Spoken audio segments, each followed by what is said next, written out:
Hello বন্ধুরা, কেমন আছো তোমরা সবাই? আশা করি অনেক অনেক ভালোই আছো। আর তোমাদের ভালোবাসায় আমিও অনেক ভালো আছি, কারণ তোমরা আমাকে যে পরিমাণে ভালোবাসা দিয়েছো এবং সাপোর্ট দিয়েছো তা আমি কোনোদিন ভুলতে পারবো না। তাই তোমাদেরকে মজা দেওয়ার জন্য আবারও একটি নতুন গল্প নিয়ে হাজির হলাম। গল্পটি শোনার মতো, আশা করি তোমাদের দাঁড়িয়ে যাবে এবং তোমরা হাতের কাজ করতে সবাই হেডফোন নিয়ে বসে যাও। যদি আমার গল্প শুনে মজা পাও তাহলে অবশ্যই আমার চ্যানেলটি সাবস্ক্রাইব করবে। তো চলো বন্ধুরা, আমরা কথা না বাড়িয়ে আসল গল্পে চলে যাই। আমার বউ তার শ্বশুরের অনেক সম্মান আর সেবা করত। প্রতিদিন তার মাথায় মেসেজ করে দিত, কিন্তু যখনই আমি অফিস থেকে ঘরে ফিরতাম আমার স্ত্রী বাথরুমে চলে যেত। আমার তার উপরে অনেক সন্দেহ হতো।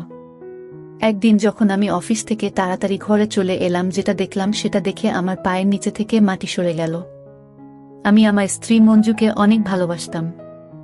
আমি তার সব কাজ সহ্য করতাম, তার প্রত্যেকটা মনের ইচ্ছে পূরণ করতাম। কিন্তু সেই দিন তাকে দেখে আমি অবাক হয়ে রইলাম। আমি বিশ্বাসই করতে পারছিলাম না যে আমার বউ মঞ্জু এতটা ভুল কি করে করতে পারে। মঞ্জু আমার বিয়ের রাতে আমাকে কথা দিয়েছিল যে সে আমার আর আমার পরিবারের সব সময় খেয়াল রাখবে, কিন্তু আমি কি করে বুঝবো যে মঞ্জু এরকম কিছু করবে।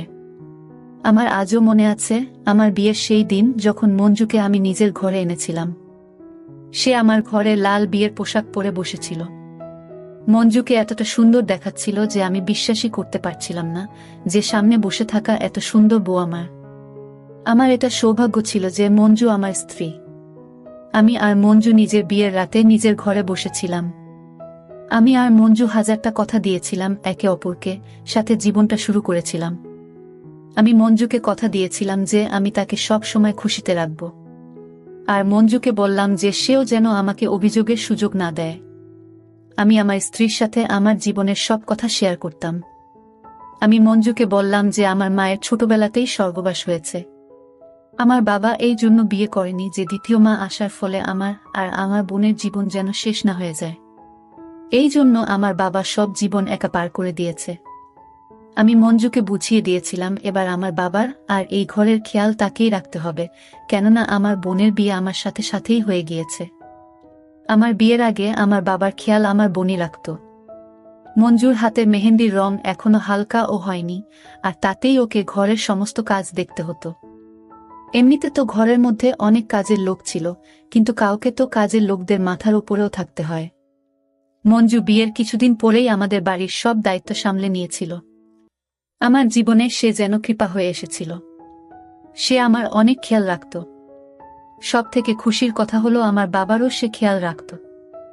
আমার বাবা একজন বয়স্ক মানুষ ছিলেন। বাবা বেশিরভাগ সময় চার পেয়ে বিছানায় পার করে দিতেন। মঞ্জু আমার ঘরটাকে এত সুন্দর করে সামলে নিয়েছিল যেন সে সবসময় এই বাড়িতেই থাকত। যখন কিনা আমাদের বিয়ের মাত্র 2 মাসই হয়েছিল, এত কম সময়ে মঞ্জু আমাদের সবাইকে আপন করে নিয়েছিল। আমি আমার বাবার একমাত্র ছেলে ছিলাম। তার সব ব্যবসা আমি দেখতাম। বিয়ের পরে বেশি সময় বাড়িতে থাকতে পারিনি, কেননা সব কাজ আমারই দায়িত্বে ছিল। আমার কাজে আমার সাথে দেওয়ার মতো কেউ ছিল না। বাবাও অসুস্থতার কারণে কাজ থেকে ছুটি নিয়ে অনেক দিন আগেই বসে গিয়েছে। এই জন্য আমি বিয়ের পরে বেশিরভাগ সময় ঘরে থাকতে পারতাম না। বিয়ের পরে সকালবেলা অফিসে যেতাম আর বিকেলবেলা ঘরে আসতাম। আমি যখন অফিস থেকে ঘরে ফিরতাম আমার স্ত্রী মঞ্জু তখন আমার ঘরের কাজে আর বাবার সেবায় থাকত। আমার বাড়িতে কাজের লোক বাকরের অভাব ছিল না, কিন্তু সে সবসময় বলতো বাবার ক্ষেত্রে কোনো ক্ষেত্রেই বোঝাপড়া করা উচিত না। যখন আমি এই জিনিসটা দেখতাম যে মঞ্জু আমার ঘরের এত ভালোভাবে খেয়াল রাখছে, তখন আমি ভাবতাম যে আমি কত সৌভাগ্যবান যে আমি এত সুন্দর, বুদ্ধিমতী আর এত খেয়াল রাখা একজন স্ত্রী পেয়েছি। কেননা আমাদের পরিবারে আমি আমার ভাইয়ের বউদের তার স্বামীর সাথে আলাদা করে ঘর বসাতে দেখেছি, আর তারা তাদের বাবাকেও একা ছেড়ে দিয়েছে। কিন্তু মঞ্জু তো আমাদের ঘর পরিবারকে জুড়ে রেখেছিল। আমার বোন যখনই শ্বশুরবাড়িতে আসত মঞ্জু আমার বোনের ততটাই খেয়াল রাখত যতটা আমার আর বাবার রাখত। আমার বোন যখন মঞ্জুকে বাবার খেয়াল রাখতে দেখল, সে আমাকে বলল, দাদা প্রায় শ্বশুরবাড়িতে বাবার জন্য আমি চিন্তা করতাম, কিন্তু এখন যখন থেকে বৌদিকে তার খেয়াল রাখতে দেখেছি, এবার আমার আর চিন্তা নেই। আমি তো নিজেই আমার বোনের থেকে এই কথাটা শুনেই অনেক খুশি হলাম। আর আমি নিজের বোনকে বললাম, মঞ্জুর থাকতে তোকে একদম চিন্তা করতে হবে না, ও বাবার অনেক ভালোভাবে খেয়াল রাখে। আমিও মঞ্জুর অনেক খেয়াল রাখতাম। তার কোনো জিনিসের অভাব হবে না, আমি কখনো অভাব হতে দেইনি। আমি মঞ্জুকে অনেক ভালোবাসতে থাকলাম। 1 মিনিটের জন্য তাকে দূরে থাকতে দিতাম না। যখন অফিস হতো তখন বারবার তাকে ফোন করতাম। একদিন বাবার শরীর হঠাৎ অনেক খারাপ হয়ে গেল। বাবা বলল যে তার পায়ে হঠাৎ অনেক ব্যথা হতে শুরু করেছে। আর কেননা সে এখন বেশিরভাগ সময় বিছানায় পার করে, এজন্যই তার পায়ে অনেক ব্যথা শুরু হয়েছে। ডক্টর বলেছেন বাবার পায়ে ম্যাসাজ করা দরকার। তার একটু কাজ করা উচিত, যাতে তার পায়ে ভালোভাবে চলাচল হতে পারে। ডাক্তার ম্যাসেজের সাথে সাথে কিছু ওষুধ বলে দিয়েছিলেন। ডাক্তার বলেছিলেন যে ম্যাসেজ করার সময় কোনো অবহেলা যেন না থাকে। আমি বাবার ওষুধপত্র মঞ্জুকে দিলাম। তাকে বললাম আমি তো অফিস থাকি, আর তাই সে যেন বাবার সম্পূর্ণ খেয়াল রাখে। আর প্রতিদিন কোনো না কোনো কাজের লোককে বলে নিজের সামনে তার পায়েতে যেন ম্যাসেজ করিয়ে নেয়। এই কথার উত্তরে মঞ্জু যা বলল সেটা শুনে আমি তো অবাক হয়ে গেলাম। সে বলল, তোমার বাবা আমারও তো বাবা। আমি তার দায়িত্ব কোনো কাজের লোকের উপরে কি করে ছাড়তে পারি? বরং আমি নিজেই তার পায়ে ম্যাসেজ করে দেব। আমি তো এই কথায় অনেক খুশি হয়ে গেলাম। আমি মঞ্জুর কপালে আদর দিলাম আর বললাম, আমাকে কখনো তুমি ছেড়ে দিও না। আমি তোমাকে অনেক ভালোবাসি। এখন মঞ্জু রোজ সকালে আমার সাথেই ওঠে, আমার জলখাবারের ব্যবস্থা করে, আর আমাকে অফিস পাঠায়। মঞ্জু রোজ বাবার পায়ে আর হাতে ম্যাসেজ করে দেয়, যাতে তার শরীরের সবকিছু সঞ্চালন ভালোভাবে হয়, আর তার পায়ে যাতে ব্যথা না হয়। আমি যখন রোজা অফিস থেকে ঘর আসি আর যখন বাবার সাথে তার ঘরে দেখা করতে যাই, তখন বাবা অনেক খুশি হয়ে আমাকে বলে যে মঞ্জু তার অনেক সেবা করে, সে তো মঞ্জুর প্রশংসা দিয়ে যেন সেতু সেতু বন্ধন করতে চায়। আমার বাবা মঞ্জুকে অনেক আশীর্বাদ করে। আমি সৌভাগ্যবান ছিলাম যে মঞ্জুর মতো বউ আমি পেয়েছি। ব্যাস, আমাদের জীবনে শুধুমাত্র একটাই অভাব ছিল যে 1 বছর হয়ে গেছিল আর আমাদের সন্তান হয়নি। যখন আমরা ডাক্তারকে দেখালাম তখন ডাক্তার বলল আমার আর মঞ্জুর মধ্যে কোনো সমস্যা নেই। আমি চিন্তায় ছিলাম যে যদি কোনো সমস্যাই না থাকে তাহলে আমাদের সন্তান কেন হচ্ছে না। যে কোনো মেয়ে যখন দেখে যে তার মা হতে দেরি হচ্ছে তখন সে চিন্তায় পড়ে যায়। কিন্তু আমি বুঝতেই পারছিলাম না যে মঞ্জু এই ব্যাপারে কেন কোনো চিন্তা করছিল না। আমার মনে হয় মঞ্জু বেশি ধৈর্যবর্তী মেয়ে। এজন্যই সে সহ্য করেছিল আর এজন্যই সে চিন্তাও করত না। অন্যান্য বিষয়ের মতো মঞ্জুর এই কথাটাও আমাকে তার ভালোবাসায় পাগল করে তুলেছিল। মঞ্জু সুন্দরী আর বুদ্ধিমতী হবার সাথে সাথে একজন ধৈর্যশীল মেয়েও ছিল। একদিন আমার শরীর খারাপ ছিল, আমি তাই সেদিন ছুটি নিয়েছিলাম। আমি ভাবলাম জীবনে একটু রেস্ট নেওয়া দরকার। ওই দিন আমি বাড়িতেই ছিলাম। মঞ্জু ঘরের সব কাজ শেষ করে নিয়েছিল। মঞ্জু বাবার ঘরেই তাকে মেসেজ করে দিত। আমি ঘরে বসে চায়ের সাথে খবরের কাগজ পড়ছিলাম। মঞ্জু তখন আমাকে বলল, বাবার মেসেজের সময় হয়ে গেছে, আমি তাই মেসেজ করতে যাচ্ছি। আমি মঞ্জুকে বললাম যে না, আজকের সময়টা আমার সাথে পার করো। কোনো কাজের লোককে বলে দাও বাবার মেসেজ করতে।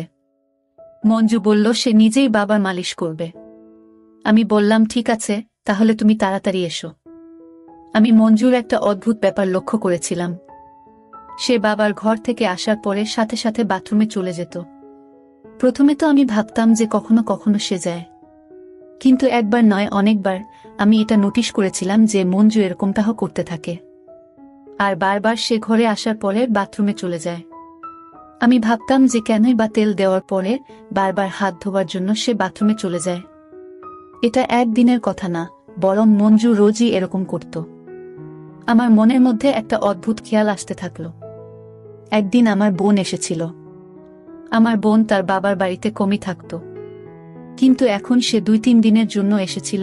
আমার বোনও মঞ্জুর এই ব্যাপারটা লক্ষ্য করেছিল যে বাবার ঘরে মেসেজ করতে গিয়ে ঘরের বাইরে আসতে না আসতেই বাথরুমে ঢুকে যায় সে। আমার সন্দেহ যেন সত্যিতে পরিবর্তন হতে শুরু করেছিল। আমার মাথার মধ্যে এই কথাটা বসে গিয়েছিল যে কিছু তো নিশ্চয়ই আছে। এই কথাটা আমার বোনও নোট করেছিল। এবার আমার এটাই জানতে বাকি ছিল যে আসলে আমার বউ মঞ্জু আমার বাবার ঘরে কি এমন করে। কেননা এটা যদি একদিনের কথা হতো তাহলে কোনো বিষয় ছিল না। আমি একদিন মঞ্জুকে ফোনে কথা বলতে শুনলাম। তার কথা বলার ধরন বলছিল যে সে তার বাড়িতে কারোর সাথে কথা বলছিল না। আমি ভাবলাম পরের বার ইচ্ছাকৃতভাবে বলবো যে আমার সাথেও কথা বলিয়ে দাও। ও এবারে ঘরে চলে এসেছে। যখন মঞ্জু ফোনে কথা বলছিল তখন আমি তাকে বললাম, মঞ্জু, আমাকেও তোমার বাড়ির লোকের সাথে কথা বলিয়ে দাও। তখন মঞ্জু হঠাৎ করে অবাক হয়ে গেল আর বলতে থাকলো, মায়ের ফোন তো বিচ্ছিন্ন হয়ে গেছে। এরপরে যখন আসবে তখন কথা বলিয়ে দেব। আমার এই কথাটাতেও সন্দেহ হলো। আজকাল ওর প্রতিটা কথায় আমার সন্দেহ হয়। এবার আমি মঞ্জুর এই ফোনের বিষয়টা জানার জন্য ছিলাম। একদিন আমি ইচ্ছা করে মঞ্জুকে বলে গেলাম যে রাতে অফিস থেকে দেরি করে আসব। কিন্তু এটা আমার আগে থেকেই ভাবনা চিন্তা করা প্ল্যান ছিল, যাতে আমি কিছুটা আগে আসতে পারি, যাতে মঞ্জু জানতে না পারে আমি ঘরে এসে গেছি। আর আমি লুকিয়ে দেখব যে মঞ্জু বাবার ঘরে আসলে কি করে। আমি মঞ্জুকে বললাম যে আমি অফিস থেকে দেরি করে আসব, কিন্তু আমি সময়ের আগেই অফিস থেকে ঘরে চলে আসি। আমি আমার শোয়ার ঘরে গিয়ে দেখলাম সেখানে মঞ্জু ছিল না। আমি বুঝে গিয়েছিলাম যে মঞ্জু বাবার ঘরেই হবে। আমি আস্তে আস্তে তার ঘরের দিকে গেলাম। আমি বুঝতে পারছিলাম না যে আমি ঠিক করছি নাকি ভুল করছি। আমি আমার মনের ভিতর থেকে সন্দেহ বের করতে চাইছিলাম। আমার বাবা এত বছর বিয়ে ছাড়াই ছিল, তাই আমার সন্দেহ যে আমার স্ত্রী তার সাথে। যখন আমি লুকিয়ে বাবার ঘরে দেখতে থাকলাম, আমি যেটা দেখলাম সেটা দেখে আমি অবাক হয়ে দাঁড়িয়ে রইলাম। আমি অবাক ছিলাম যে যেমন আমি ভেবেছিলাম তেমন তো নয়। আমি লজ্জিত ছিলাম যে নিজের স্ত্রীকে কি ভেবে ফেলেছিলাম। আর আমি নিজের বাবাকেও সন্দেহ করলাম। আমি দেখলাম মঞ্জু তো বাবার মাথার ম্যাসাজ করছিল। আর এমন কিছুই নয় যা আমি ভেবেছিলাম। আমি এটা ভাবার আগে আমার একবার বোঝা উচিত ছিল যে মঞ্জু একজন বিবাহিত মহিলা আর সে ঘরের কাজ করায় ব্যস্ত থাকে। আমি যতটা খুশি ছিলাম এই জন্য যে আমার সন্দেহ ভুল বেরিয়েছে, ততটাই আমার নিজের উপরে আফসোস ছিল। আমি নিজের বাবা আর নিজের স্ত্রীর উপরে কি করে সন্দেহ করতে পারি। আমি নিজের চিন্তার জন্য লজ্জিত হয়ে যখন নিজের ঘরে বসেছিলাম, তখনই মঞ্জু ঘরে চলে আসলো। মঞ্জু আমাকে জিজ্ঞাসা করল, তুমি চলে এসেছ? তখন আমি বললাম, হ্যাঁ, আমার আসার কথা তো ছিল দেরি করে, কিন্তু আমার শরীরটা ভালো নেই, সেজন্য তাড়াতাড়ি চলে এসেছি। এই কথা সে যে জবাব দিল সেটা শুনে আমি চিন্তায় পড়ে গেলাম। মঞ্জু বলল যে সে জানতো আমি অফিস থেকে তাড়াতাড়ি চলে আসব, কেননা সে অফিসে ফোন করেছিল। সেখান থেকেই জানতে পারে যে আমি বেরিয়ে পড়েছি। এবার তো আমার মাথার মধ্যে আবার ঘুরতে থাকলো যে কি জানি আজ মঞ্জু আর আমার বাবা কিছু করে থাকতে পারে, কেননা মঞ্জু তো জানতো যে আমি ঘরে আসছি। আমি আজ যেটা দেখলাম সেটা ভুল বলে মনে হচ্ছিল। আমার মনে হচ্ছিল এখনো আমাকে সত্যিটা লুকানো হচ্ছে। আমি এবার সিদ্ধান্ত নিয়েছিলাম যে এই ব্যাপারটার পিছনের সত্যিটা আমি জেনেই ছাড়ব, যে মঞ্জু আর বাবা ঘরে কি এমন করে আর আমার থেকে লোকায়। আমার মনটা আর মাথাটা তো এবার চিন্তায় অস্থির হয়ে যাচ্ছিল। এইবার তো আমি চাইছিলাম যেভাবেই হোক সত্যিটা আমাকে জানতেই হবে। আমি ঠিক করে নিয়েছিলাম যে সত্যিটা থেকে আমি এবার জেনেই ছাড়ব, যাতে অন্তত পক্ষে আমার মনটা শান্তি পায়। একদিন আমি মঞ্জুকে বলিনি আর তাড়াতাড়ি অফিস থেকে বাড়ি চলে এসেছি। যখন আমি ঘরে এলাম তখন মঞ্জু ঘরে ছিল না। আমি কাজের লোককে জিজ্ঞেস করলাম, সে বলল যে সে বাবার ঘরে আছে। আর আমি এই সুযোগটারই অপেক্ষা করছিলাম, যে যেই মঞ্জু মেসেজের জন্য বাবার কাছে যাবে আমিও দেখব যে সত্যিকারের কি হয় সেখানে। আমি নিজের বাবার ঘরের দিকে পা বাড়ালাম। আমি বাবার ঘরের দিকে যাচ্ছিলাম এটা ভেবে যে আমার মাথায় যে সন্দেহ আছে সেটা সত্যি না হয়ে যায়। আমি বাবার ঘরের দিকে গেলাম। আমি যা দেখলাম সেটা দেখে আমার পায়ের তলা থেকে মাটি সরে গেল। আমি ভাবতেও পারিনি যে মঞ্জু এমন করতে পারে। যে মেয়েটাকে আমি এত ভালোবাসতাম, যার মাথায় নিজের ভালোবাসার মুকুট পরালাম, সে আমাকে এভাবে ধোঁকা দিল। আমার এমন মনে হচ্ছিল যেন আমি আর দাঁড়িয়ে থাকার শক্তি পাচ্ছি না। আমি দেখলাম বাবার ঘরে মঞ্জু আর একটা ছেলে দাঁড়িয়েছিল, আর মঞ্জু আমার বাবাকে দিয়ে কোনো কাগজে সাইন করাচ্ছিল। আমি তো এখানে নিজের সন্দেহ দূর করতে এসেছিলাম, কিন্তু এখানে এসে তো আমি চিন্তার মধ্যে ফেঁসে গেলাম। আমি তো বুঝতেই পারছিলাম না যে হচ্ছেটা কি। মঞ্জু কি করছে আর তার পাশে দাঁড়িয়ে থাকা ছেলেটা কে? শুধুমাত্র আমি এটাই দেখছিলাম যে আমার বাবা জ্ঞান হারিয়ে থাকা অবস্থায় কাগজে সাইন করছিল। আমি এই ব্যাপারটার পরোয়া করিনি, শুধুমাত্র ভয় এইটুকু ছিল যে এমন কিছু না ঘটে যার জন্য আমাকে ওর থেকে দূরে যেতে হয়। কেননা আমি ওকে অনেক ভালোবাসি, আমি ওর থেকে দূরে যেতে চাইতাম না। যে ব্যাপারটার ভয় ছিল সেটাই হলো। আমি মঞ্জুকে কিছু বলতে শুনলাম, যেটা আমাকে অর্ধেকটা শেষ করে দিয়েছে। মঞ্জু আর ওই ছেলেটি এই ব্যাপারটা জানতো না যে আমি দাঁড়িয়ে আছি সেখানে। মঞ্জু ওই ছেলেটিকে বলল, তাড়াতাড়ি এই বয়স্ক লোকটার থেকে সাইন নিয়ে নাও, আমি নিজের জিনিসপত্র বেঁধে নিয়েছি। আমার স্বামী আসার আগেই আমাকে এখান থেকে বেরোতে হবে। আমি এখনো বুঝতে পারছি না যে আমার ঘরে এসব কি হচ্ছে। আমার মাথা শেষ হয়ে যাওয়ার আগেই আমি দৌড়ে গিয়ে মঞ্জুর শরীরে হাত দিলাম, আর তার হাত দুইটা ধরে নাড়িয়ে তাকে বললাম যে, মঞ্জু তুমি এটা কি করছো? আমি মঞ্জুকে জিজ্ঞেস করলাম, তুমি কি আমাকে ধোঁকা দিচ্ছ? মঞ্জু অদ্ভুতভাবে তাকিয়ে আমাকে জিজ্ঞেস করল, অফিস থেকে তুমি এত তাড়াতাড়ি কি করে চলে এলে? আমি মঞ্জুকে জিজ্ঞেস করলাম, আমি যা জিজ্ঞেস করছি তার উত্তর দাও। মঞ্জু আমার কথায় চুপ করেছিল। আমি মঞ্জুকে ছেড়ে ওই ছেলেটার পোশাকটা ধরলাম। মঞ্জু আমাকে বারবার বলতে থাকলো যে ওকে ছেড়ে দাও। আমি ছেলেটিকে পুলিশের হুমকি দিতে থাকলাম আর বললাম যে, সত্যি বলো এখানে কি করতে এসেছো, না হলে পুলিশকে ধরিয়ে দেব তোমার। আমার এই কথায় ছেলেটা ভয়ে বলতে থাকলো যে সে মঞ্জুকে ভালোবাসে, আর তারা দুইজন বিয়ের আগে থেকে একে অপরকে ভালোবাসত। মঞ্জুর পরিবার তার বিয়ে ওই ছেলেটির পরিবর্তে আমার সাথে দিয়ে দেন।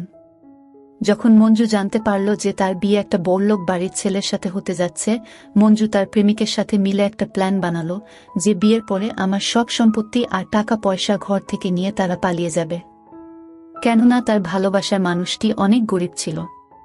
সে আমাকে বিয়ে করে আমার সম্পত্তি লুটপাট করতে চেয়েছিল, আর এটাই ওর প্ল্যান ছিল। যার জন্য মঞ্জু আমাকে ধোঁকা দিল। সে একটা কথাতেই মঞ্জুর সব রহস্য খুলে দিল।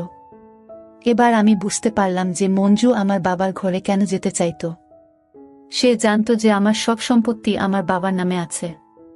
সে বাবার কাছে এই জন্য থাকত যাতে সে সুযোগ পেয়ে তাকে জ্ঞান হারিয়ে তার সব সম্পত্তি আর কাগজে সই করাতে পারে।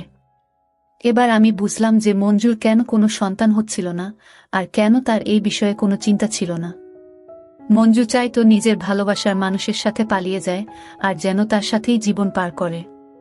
মঞ্জু সম্পত্তি আর নিজের ভালোবাসার মানুষের জন্য নিজের সুন্দর সংসারকে খারাপ করে নিল। এবার আমি বুঝলাম যে মঞ্জু কার সাথে ফোনে কথা বলতো। আমিই বোকা ছিলাম যে তাকে এত বিশ্বাস করেছিলাম। মঞ্জু সেই দিন বাবাকে জ্ঞান হারানোর ওষুধ খাইয়েছিল, যার জন্য সে জ্ঞান হারিয়ে গিয়েছিল। যদি আমি সঠিক সময়ে না আসতাম, তাহলে মঞ্জু না শুধু আমাকে ধোঁকা দিত, বরং আমার সব সম্পত্তি সে নিয়ে পালিয়ে যেত। আমি পুলিশকে ফোন করলাম।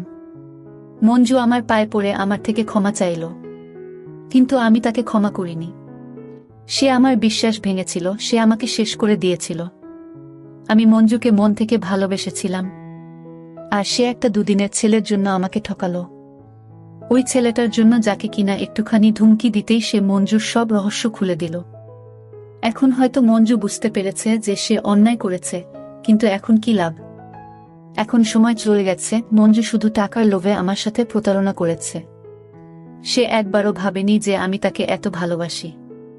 আমি তার প্রতিটি ইচ্ছা পূরণ করেছি, তবুও সে আমার সাথে এমন করেছে। মঞ্জু জেলে তার কর্মের জন্য শাস্তি ভোগ করছিল। মঞ্জুর বিশ্বাসঘাতকতার পরে আমি কোনো মেয়েকে বিশ্বাস করা বন্ধ করে দিয়েছিলাম। তখন আমার বোন বুঝিয়ে বলল, এই প্রতারক মেয়ের জন্য তুমি তোমার জীবন নষ্ট করো না। তুমি এখনো ছোট আছো, তোমার ভবিষ্যৎ জীবনের জন্য একজন মেয়ে খুঁজে বিয়ে করো। মঞ্জু চলে যাওয়ার পর আমি ডিপ্রেশনে চলে গিয়েছিলাম। আমার বোন এবং আমার বাবা আমাকে বুঝিয়ে বলল, এরপর আমিও আর মঞ্জুর চলে যাওয়ার কোনো টেনশন না নিয়ে অনেক ভালো একটা মেয়েকে বিয়ে করেছি। এখন আমাদের একটি ছেলে আছে। আমি আমার জীবনে অনেক সুখী। সব মানুষ এক নয়। জেল থেকে ছাড়া পেয়ে মঞ্জু অনেকবার আমার সাথে কথা বলার চেষ্টা করেছিল, কিন্তু আমি সেই প্রতারক মহিলার ছায়াও দেখতে চাই না। বন্ধুরা, আজকের ভিডিওটা এখানেই শেষ করলাম। অনেক কষ্ট করে ভিডিওটি আপনাদের জন্য বানিয়েছি। যদি ভিডিওটি আপনাদের ভালো লেগে থাকে তাহলে একটা লাইক করবেন এবং চ্যানেলটি অবশ্যই সাবস্ক্রাইব করবেন। এই আশা ব্যক্ত রেখে আপনাদের কাছ থেকে বিদায় নিচ্ছি আমি। দেখা হবে আগামীকালের নতুন কোনো ভিডিওতে। সে পর্যন্ত সবাই ভালো থাকুন, সুস্থ থাকুন। ধন্যবাদ।